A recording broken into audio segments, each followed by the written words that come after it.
Aquarius, my air babies, positive vibes, motivation, inspiration, elevation, love, light, positive energy, goodwill, peace, and healing, abundance, and prosperity all your way.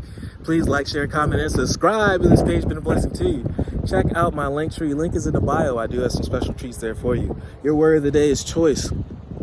Make sure you make the conscious choice to be the best version of yourself today. So many eyes are on you and they're looking and they're mimicking you. So make sure you're living at your highest version. Make sure that you're living at your most complete, mature version of self, and do not shortchange yourself in the universe or shortchange the possibilities of what your blessings are, because you have a world of people that's watching you and your results, and that's going to motivate them to actually flip on the switch and actually do what you do and actually have faith. I choose serenity, light, and positive energy. No matter what I go through, I choose happiness.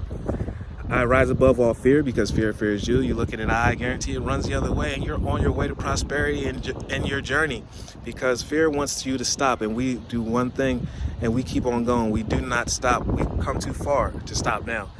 And I direct my thoughts to God and I succeed. Love one another. Be kind to one another. Love yourself. I love you too.